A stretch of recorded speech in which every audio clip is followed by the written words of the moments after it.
दोस्तों हम लोग अभी इस क्लास के अंदर इंडियन पॉलिटी के अंदर उद्देशिका यानी प्रियम्बल से संबंधित जो महत्वपूर्ण प्रश्न बनने वाले हैं उस प्रश्न को पूरी डिटेल एक्सप्लेन के साथ कवर करने वाले हैं। और ये क्लास आप लोग किसी भी प्रकार की कॉम्पिटिटिव एग्जाम्स की तैयारी करते हैं तो उसके लिए अति महत्वपूर्ण होने वाला है, क्योंकि उद्देशिका यानी प्रियम्बल से प्रश्न हर एग्जाम में देखने के लिए मिलता है। इसलिए इस वीडियो को आप लोग शुरू से अंत तक जरूर देखिएगा।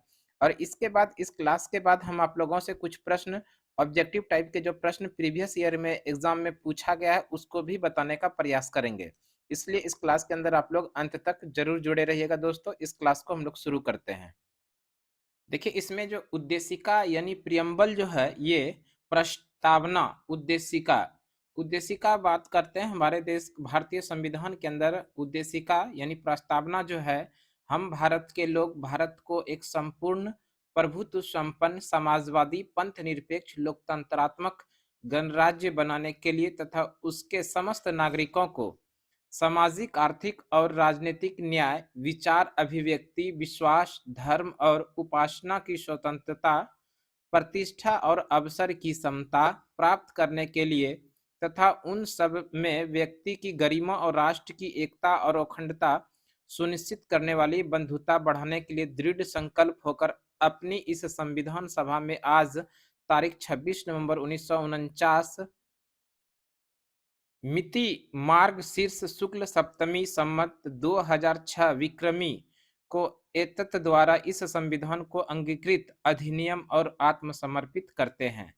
तो इसमें जो महत्वपूर्ण प्रश्न बनेगा, भारत की प्रस्तावना क्या है, तो ध्यान रखिएगा हम भारत के लोग भारत को एक संपूर्ण संपूर्ण प्रभुत्व संपन्न, इस तरह का ये जो पूरा दिया गया ये सभी पूरा भारत की प्रस्तावना। और भारत की प्रस्तावना को संविधान सभा ने कब अपनाया, तो ये ध्यान रखिएगा 26 नवंबर 1949 ईस्वी को संविधान सभा ने इस प्रस्तावना को अपनाया। आगे बात कर लेते हैं, और भी प्रश्न है इसमें। ये उद्देशिका जो है, ये उद्देशिका यानी प्रस्तावना, इसी प्रस्तावना को पहले उद्देशिका के नाम से जाना जाता था। ये उद्देशिका संविधान सभा में उद्देश्य प्रस्ताव कब पारित किया गया था यानी कब प्रस्तुत किया गया था, तो ध्यान रखिएगा 13 सितंबर 1946 ईस्वी को पंडित जवाहरलाल नेहरू के द्वारा संविधान सभा के निर्माण के लिए उद्देशिका प्रस्तुत किया गया था। बाद में इसी उद्देशिका को 26 नवंबर 1949 ईस्वी को उद्देशिका को भारत की प्रस्तावना के रूप में अपनाया गया। तो ध्यान रखिएगा भारत संविधान सभा में उद्देशिका किसके द्वारा प्रस्तुत किया गया था, पंडित जे.एल. नेहरू यानी जे.एल. नेहरू पंडित जवाहरलाल नेहरू के द्वारा भारतीय संविधान के निर्माण के लिए उद्देशिका प्रस्तुत किया गया था 13 दिसंबर 1946 को। भारतीय संविधान का कौन सा भाग भारत को एक धर्मनिरपेक्ष राज्य के रूप में वर्णित करता है, तो ध्यान रखिएगा भारत की जो संविधान की प्रस्तावना, ये प्रस्तावना धर्मनिरपेक्ष राज्य के रूप में वर्णित करता है। आगे बात कर ले, भारतीय संविधान की प्रस्तावना में भारत को एक सार्वभौमिक इसको कह सकते हैं सार्वभौमिक समाजवादी धर्मनिरपेक्ष प्रजातांत्रिक गणतंत्र के रूप में घोषित किया गया है। सर्वोच्च न्यायालय द्वारा ऐसा किस वाद में कहा गया कि अनुच्छेद 368 के अंतर्गत संविधान के प्रस्तावना में भी संशोधन किया जा सकता है, परंतु यह मूल ढांचे का उल्लंघन करने वाला नहीं होना चाहिए। ये किसके द्वारा कहा गया, तो ध्यान रखिएगा केशवानंद भारती वाद 1973 के द्वारा, यानी संविधान के अंदर ये कहा गया, सर्वोच्च न्यायालय के द्वारा ये कहा गया प्रस्तावना में भी संशोधन किया जा सकता है। ये जो सर्वप्रथम कहा गया किस वाद के द्वारा, तो केशवानंद भारती वाद 1973 के द्वारा किया गया है। आगे बात कर लेते हैं संविधान संबंधी विचार। उद्देशिका को के.एम. मुंशी ने राजनीतिक जन्म पत्रिका, बेहद इंपॉर्टेंट प्रश्न है। भारतीय संविधान के अंदर जो उद्देशिका है इसको किसने राजनीतिक जन्म पत्री कहा, ध्यान रखिएगा के.एम. मुंशी ने। के.एम. मुंशी ने भारतीय संविधान के अंदर उद्देशिका को राजनीतिक जन्मपत्री बताया।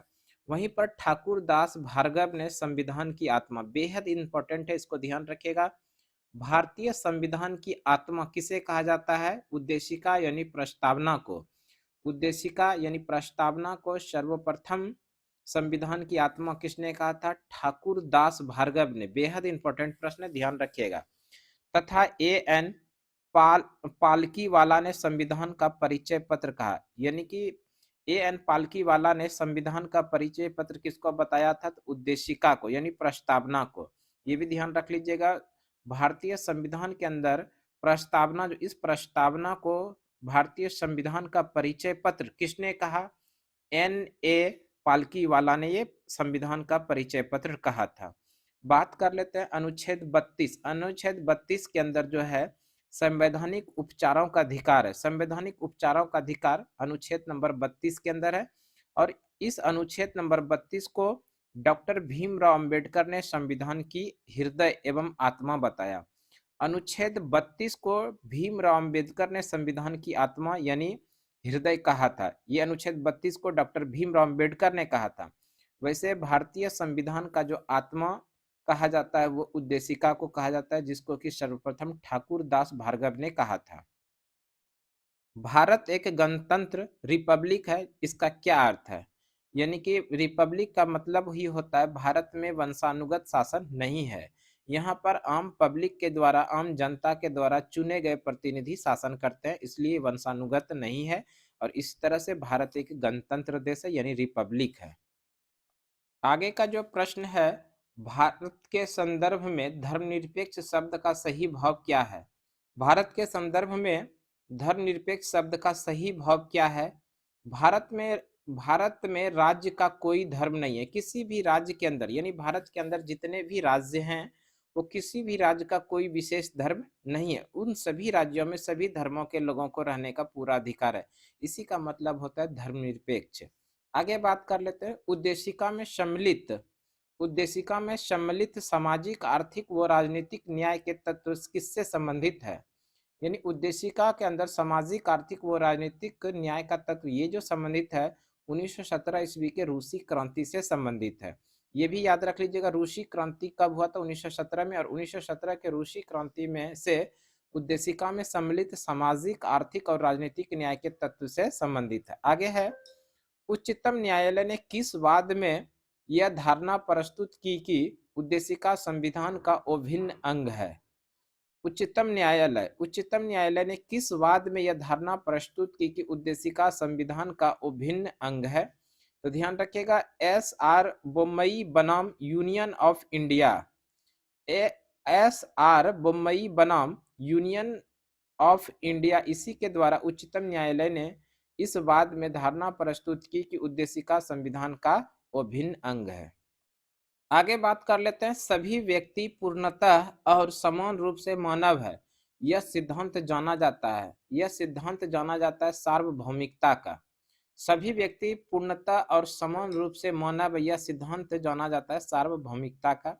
आगे, भारत में लौकिक सार्वभौमिकता है क्योंकि संविधान की प्रस्तावना आरंभ होती है किससे? भारत की संविधान की प्रस्तावना आरंभ होती है भारत के लोग शब्दों से। ध्यान रखिएगा, भारत में लौकिक सार्वभौमिकता है क्योंकि संविधान की प्रस्तावना आरंभ होती है हम भारत के लोग शब्दों से।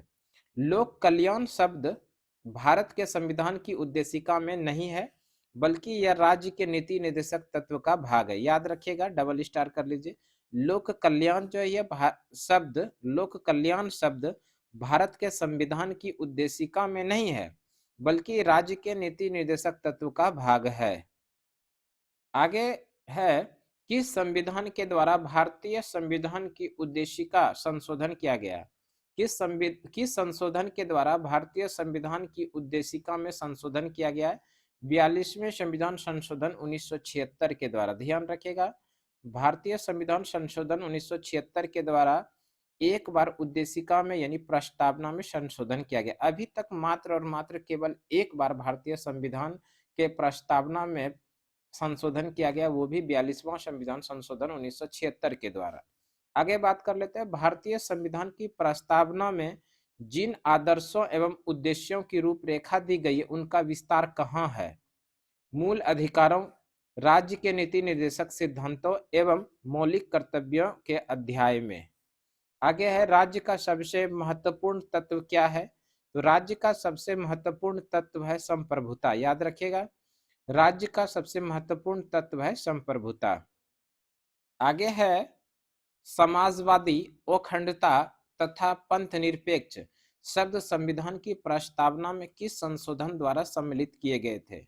जानिए कि भारतीय संविधान के प्रस्तावना में मात्र एक बार ही संशोधन किया गया है, और ये संशोधन इस रूप में किया गया समाजवादी शब्द को जोड़ा गया, अखंडता शब्द को तथा और साथ साथ में पंथ निरपेक्ष शब्द को जोड़ा गया। याद रखिएगा, ये तीनों शब्द को कब जोड़ा गया भारतीय संविधान के प्रस्तावना में? 42वां संविधान संशोधन 1976 के द्वारा इन तीनों शब्दों को जोड़ा गया है। और भारतीय संविधान के प्रस्तावना में केवल एक बार ही यानी 42वें संविधान संशोधन 1976 के द्वारा संशोधन किया गया, और इसी संशोधन के द्वारा समाजवादी, अखंडता, पंथ निरपेक्ष शब्द को जोड़ा गया। आगे है उद्देशिका को राजनीतिक जन्मपत्री की संज्ञा किसने प्रदान की है? पीछे अभी हम लोग पढ़े उद्देशिका को राजनीतिक जन्मपत्री कहा था के.एम. मुंशी ने, ध्यान रखिएगा, के.एम. मुंशी ने ही उद्देशिका को राजनीतिक जन्मपत्री की संज्ञा दी थी। आगे है प्रस्तावना संविधान का अंग नहीं है। प्रस्तावना संविधान का अंग नहीं है। उच्चतम न्यायालय ने यह मत किस वाद में व्यक्त किया था? बेरूबारी संघ मामले में 1960 के अंदर। आगे बात करते हैं संविधान निर्माण में महत्वपूर्ण भूमिका निभाने वाले संविधान सभा के सदस्य सर अल्लादी कृष्णा स्वामी अय्यर के अनुसार संविधान की प्रस्तावना हमारे दीर्घकालिक सपनों का विचार है। याद रखिएगा, संविधान निर्माण में महत्वपूर्ण भूमिका निभाने वाले संविधान सभा के सदस्य सर अल्लादी कृष्णा स्वामी अय्यर के अनुसार संविधान की प्रस्तावना हमारे दीर्घकालिक सपनों का विचार है। अब हम लोग देख लेते हैं इससे महत्वपूर्ण प्रश्न जो पिछले एग्जाम में पूछे गए क्वेश्चन है उसको भी देख लेते हैं। नंबर 1 में जो प्रश्न पूछा गया था, भारतीय लोकतंत्र के आदर्शों को हम संविधान में कहाँ देख सकते हैं? भारतीय लोकतंत्र के आदर्शों को हम संविधान में देख सकते हैं प्रस्तावना के अंदर। जो प्रस्तावना ऑप्शन नंबर ए में है, इस तरह से ऑप्शन नंबर ए सही हो जाएगा। नेक्स्ट क्वेश्चन जो पूछा गया था, निम्न में से किसे संविधान की आत्मा के रूप में परिभाषित किया? तो संविधान की आत्मा को जो परिभाषित किया गया है वो प्रस्तावना के अंदर, प्रस्तावना ऑप्शन नंबर डी में है, इसलिए ऑप्शन नंबर डी सही हो जाएगा। क्वेश्चन नंबर 3 में पूछा गया था, संविधान की प्रस्तावना में भारत को निम्नलिखित में से किस रूप में घोषित किया गया है? संविधान की प्रस्तावना में भारत को निम्नलिखित में से किस रूप में घोषित किया गया? तो ध्यान रखिएगा, एक प्रभुत्व संपन्न समाजवादी पंथ निरपेक्ष लोकतांत्रिक गणराज्य के रूप में परिभाषित किया गया। तो जो ऑप्शन नंबर सी के अंदर है, तो ऑप्शन नंबर सी सही आंसर हो जाएगा। क्वेश्चन नंबर 4 में है, भारतीय संविधान की प्रस्तावना में निम्नलिखित में से किस अभिव्यक्ति का प्रयोग नहीं किया गया है? तो ध्यान रखिएगा, भारतीय संविधान की प्रस्तावना में संघीय अभिव्यक्ति का प्रयोग नहीं किया गया, संघीय, जो ऑप्शन नंबर डी के अंदर, तो ऑप्शन नंबर डी सही हो जाएगा। क्वेश्चन नंबर 5 में जो पूछा गया था, लोकप्रिय संप्रभुता क्या है? लोकप्रिय संप्रभुता है जनता के प्रतिनिधि का प्रभुत्व, जो ऑप्शन नंबर बी के अंदर, इस तरह से ऑप्शन नंबर बी सही हो जाएगा। क्वेश्चन नंबर 6 में जो पूछा गया था, वह प्रथम देश कौन सा है जिसने प्रस्तावना को संविधान में लिखित रूप से शामिल किया गया है? बेहद इंपॉर्टेंट प्रश्न है, ध्यान रखिएगा। वह प्रथम देश कौन सा है जिसने प्रस्तावना को संविधान में लिखित रूप से शामिल किया हुआ है? America. America option number A में है, इसलिए ऑप्शन नंबर ए सही हो जाएगा। अमेरिका वह पहला देश है जिसने लिखित रूप से प्रस्तावना को अपनाया, और भारत में उद्देशिका का प्रावधान अमेरिका के संविधान से लिया गया है। इंपॉर्टेंट है, प्रस्तावना का भारत के अंदर जो उद्देशिका है यानी प्रस्तावना है, उसका प्रावधान अमेरिका के संविधान से लिया गया है। अगला प्रश्न है नंबर 7 में, भारत के संविधान की प्रस्तावना में कितनी बार संशोधन किया गया है? तो ध्यान रखिएगा, भारत के संविधान की प्रस्तावना में केवल और केवल एक बार संशोधन किया गया है, ऑप्शन नंबर सी सही हो जाएगा। ये भी कब किया गया? तो 42वां संविधान संशोधन 1976 के द्वारा एक बार किया गया है। नेक्स्ट क्वेश्चन पूछा गया था, निम्नलिखित में से किस संविधान संशोधन अधिनियम के द्वारा प्रस्तावना में संशोधन किया गया है? ये 42वां संविधान संशोधन अधिनियम 1976 के द्वारा भारतीय संविधान के प्रस्तावना में एक बार संशोधन 42वां संविधान संशोधन 1976 के द्वारा किया गया, जो ऑप्शन नंबर सी में है, इसलिए ऑप्शन नंबर सी सही आंसर हो जाएगा। नेक्स्ट क्वेश्चन पूछा गया था, इनमें से किस संविधान संशोधन के द्वारा प्रस्तावना में समाजवादी, पंथनिरपेक्ष और अखंडता शब्द को जोड़ा गया? 42वां संविधान संशोधन 1976 के द्वारा ये भारतीय संविधान के प्रस्तावना में समाजवादी, पंथनिरपेक्ष और अखंडता शब्द को जोड़ा गया। क्वेश्चन नंबर 10 में पूछा गया था, संविधान के लागू होने के समय निम्नलिखित में से कौन सा प्रस्तावना में शामिल नहीं था? संविधान के लागू होने के समय निम्नलिखित में से कौन सा प्रस्तावना में शामिल नहीं था? ये जो समाजवादी शब्द है, ये शुरुआत के प्रस्तावना में नहीं था, इसको 42वां संविधान संशोधन 1976 के द्वारा जोड़ा गया, इसलिए ऑप्शन नंबर सी सही आंसर हो जाएगा। क्वेश्चन नंबर 11 में पूछा गया था, हमारे संविधान की प्रस्तावना में इनमें से किसका उल्लेख नहीं किया गया है? तो हमारे संविधान के प्रस्तावना में वयस्क मताधिकार का उल्लेख नहीं किया गया है, वयस्क मताधिकार का उल्लेख नहीं है, इसलिए ऑप्शन नंबर डी सही हो जाएगा, जो ऑप्शन नंबर डी के अंदर था। नेक्स्ट क्वेश्चन जो पूछा गया था, संविधान निर्माताओं के दर्शन और आदर्श संविधान में हम कहाँ देख सकते हैं? संविधान निर्माताओं के दर्शन और आदर्श संविधान में हम प्रस्तावना के अंदर देख सकते हैं, जो प्रस्तावना ऑप्शन नंबर सी के अंदर है। नेक्स्ट क्वेश्चन जो पूछा गया था, केशवानंद भारती बनाम भारत संघ के मामले में उच्चतम न्यायालय द्वारा दिया गया निर्णय को ऐतिहासिक महत्व क्या है? तो ध्यान रखिएगा, केशवानंद भारती बनाम भारत संघ के मामले में उच्चतम न्यायालय द्वारा दिया गया निर्णय संविधान के मूल ढांचे का सिद्धांत है, जो ऑप्शन नंबर डी के अंदर, ऑप्शन नंबर डी सही हो जाएगा। नेक्स्ट क्वेश्चन पूछा गया था, निम्नलिखित निम्न शब्दों का प्रस्तावना के क्रम को दर्शाइए, यानी किस क्रम में रखा गया, ये पूछा गया था। नंबर 1 में है लोकतांत्रिक, समाजवादी, प्रभुत्व संपन्न, धर्मनिरपेक्ष और गणतंत्र।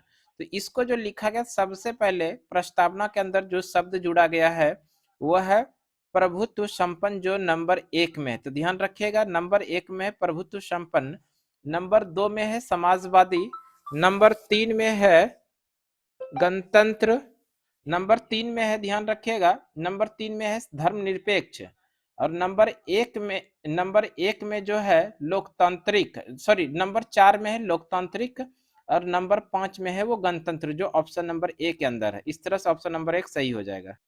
क्वेश्चन नंबर 16 में पूछा गया था, प्रस्तावना के उल्लेख हम भारत के लोग का क्या आशय है? ये जो प्रश्न है कि प्रस्तावना का उल्लेख हम भारत के लोग का आशय क्या है, तो इसमें भारत के लोग का आशय, हम भारत के लोग का आशय भारत के लोगों के बारे में कहा गया है, जो ऑप्शन नंबर डी के अंदर, ऑप्शन नंबर डी सही हो जाएगा। नेक्स्ट क्वेश्चन पूछा गया था, सामाजिक न्याय की अवधारणा को संविधान में कहाँ व्यक्त किया गया है? सामाजिक न्याय की अवधारणा को संविधान में कहाँ व्यक्त किया गया है? तो ध्यान रखिएगा, उद्देशिका के अंदर सामाजिक न्याय की अवधारणा ये संविधान के अंदर व्यक्त किया गया है। आगे क्वेश्चन नंबर 18 में पूछा गया था, प्रस्तावना का वह कौन सा गुण है जो यह कहता है कि कोई भी भारतीय नागरिक किसी अन्य नागरिक का अनादर न करे? ये बंधुता के अंदर, जो ऑप्शन नंबर डी के अंदर ये रखा गया, ऑप्शन नंबर डी सही हो जाएगा। नेक्स्ट क्वेश्चन पूछा गया था, भारतीय संविधान के प्रस्तावना में उल्लेखित बंधुता का क्या अर्थ है? बंधुता का सही अर्थ जो है वो है भाईचारा, जो ऑप्शन नंबर डी के अंदर, तो ऑप्शन नंबर डी सही हो जाएगा। तो इस तरह से दोस्तों हम लोगों ने इंडियन पॉलिटी का उद्देशिका यानी प्रियम्बल से महत्वपूर्ण प्रश्न जो बनने वाले एग्जाम के अंदर है, वो प्रश्नों को हम लोगों ने पूरी डिटेल एक्सप्लेन के साथ देखें। उम्मीद है कि ये क्लास आप लोगों को दोस्तों जरूर पसंद आया होगा। जाते जाते एक अच्छा सा कमेंट बॉक्स में जरूर कीजिए।